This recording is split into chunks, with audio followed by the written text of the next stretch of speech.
Empecemos. La cárcel modelo de Bogotá a finales de los años 90 parecía un frente más de las FARC. Estaba llena de guerrilleros que organizados funcionaban como una tropa, así estuvieran tras las rejas. Pero la dicha les duró poco. Llegaron los mafiosos y los paramilitares y ¿quién dijo miedo? A sangre y fuego les arrebataron el control, según la Fiscalía hace tan solo 5 meses. Y por el testimonio de un exconvicto, se empezó a conocer el infierno que se vivió en los patios de la principal cárcel de Colombia, de donde se esfumaron más de 2.000 cadáveres. La nena Arrazola metió las narices en una historia que huele muy mal.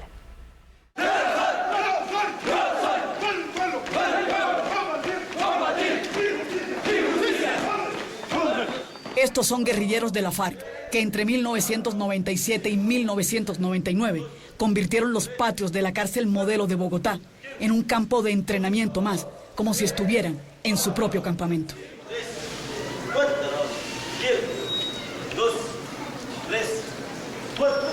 Ante la vista de guardianes, de directores de cárceles y de directores del IMPEC, la guerrilla hacía sus ejercicios militares y de adoctrinamiento como si nada. Cualquier espacio de la modelo le servía a las FARC. En el patio formaban en 2 filas y luego marchaban con palos como si llevaran un fusil. Luego, usaban hasta las mesas de billar para arrastrarse por el piso, simulando una trinchera en la mitad de la selva.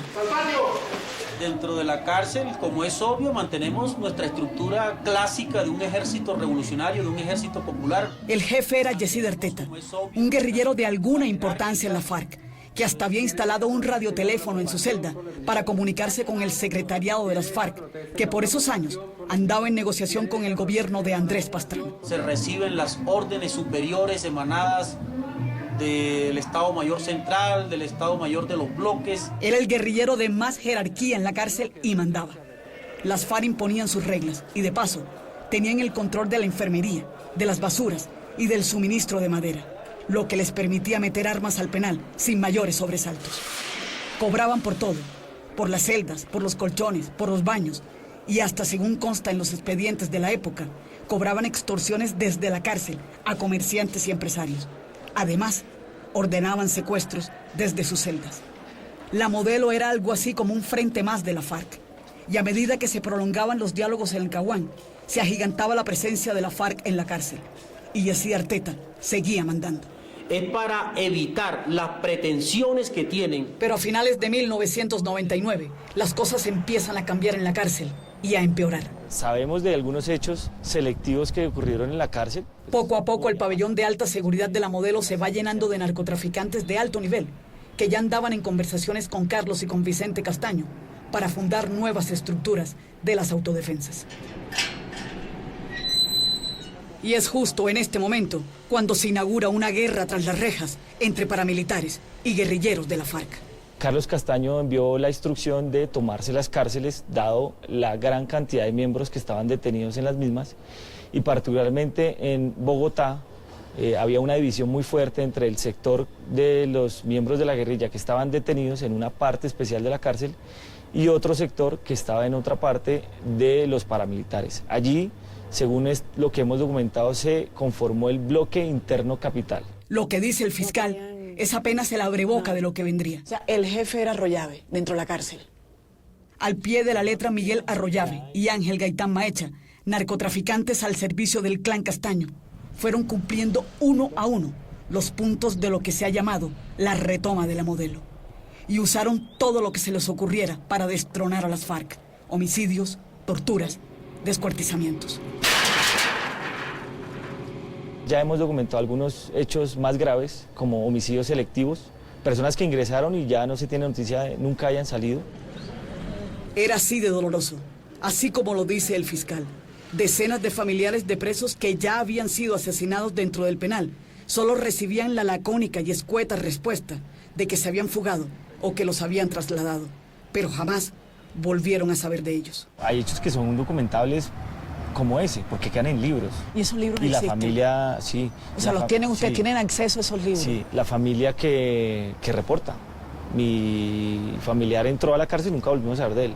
Tenemos 3 casos muy referenciados, que es una masacre ocurrida más o menos en el mes de octubre del 99, en el que perdieron la vida 10 personas. Dentro de la cárcel. Dentro de la cárcel. Una ocurrida en el año 2000, en el que perdieron la vida 25 personas en un solo mismo hecho. Y otro un año siguiente, es decir, en el 2001, donde hubo más o menos 11 víctimas de homicidio también. Con brazaletes, con capuchas, aquí se habían paradas militares, habían guarniciones, habían trincheras. Eran batallas campales con fusiles y la FARC iban perdiendo terreno y el control de los patios. Pues lo que Carlos Castaño buscaba era que también su causa antisubversiva se diera desde las cárceles. Los guerrilleros fueron acorralados, pero a estas alturas ya muy poco les interesaba a los narcos, disfrazados de paramilitares, seguir arrinconando a la guerrilla. Ya lo habían logrado y ahora iban por más. Querían el dominio absoluto, ¿y de qué manera? Y arranca una seguidilla de hechos atroces que hoy, 16 años después, es cuando empieza a documentarse. La Fiscalía ya designó a un grupo de investigadores y lo que han ido encontrando los deja con la boca abierta. Es para no creer. Ya la guerrilla no mandaba. Ya los jefes de la FARC en La Modelo no recibían los 50 millones de pesos semanales, producto de extorsiones o de pago de secuestros, según consta en un informe de la Dijín de la época. Y ya no podían hacer sus entrenamientos. Los paras habían ganado, pero iban por más. Ahora eran ellos quienes cobraban hasta por respirar. Arroyave y Gaitán, los capos, dirigían la retoma con toda comodidad desde el pabellón de alta seguridad. Y era cuando decían que no, que el interno se fugó por la alcantarilla. Y sí, efectivamente el interno se fugó por la alcantarilla, pero picaba así en pedacitos, claro. Carlos es de uno de los pocos testigos de esa época de horror y de sangre en La Modelo. Se prepara alimentos para 5.000 internos, entonces imagínate la cantidad que sale, por ejemplo, de huesos, ¿sí? Porque se hizo el caldo del desayuno, el caldo de costilla. Entonces con esos huesos camuflaban huesos de las personas que ajusticiaban.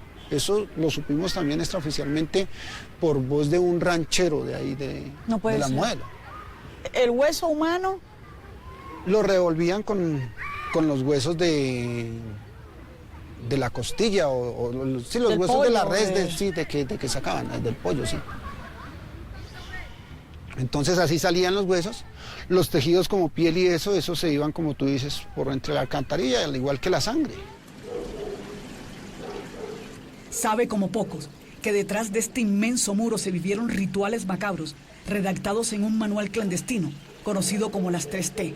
La primera T era pegarle con una tabla a quien cayera en sus manos. La segunda T era un tanque lleno de agua para ahogar a sus víctimas. Y la tercera T era el túnel a donde iban a parar quienes no soportaban la tortura, dirigida por delincuentes de poca monta, escogidos por los de alta seguridad. Por la forma en que ocurrió esto, pues determinar qué responsabilidad hay de funcionarios públicos que permitieron estas situaciones dentro de la cárcel. Estos pasillos conducían a cocinas y a cuartos que era, por decirlo de algún modo, la segunda fase del tormento. Aquí era donde ponían planchas calientes sobre el pecho de quienes habían desobedecido sus órdenes. Por estas escaleras oscuras y lúgubres, traían a quienes ya no podían soportar más dolor y les ponían una inyección que les provocaba un infarto al corazón. El reporte de la guardia al otro día era sencillo. Le dio un infarto. Los muertos se contaban a diario.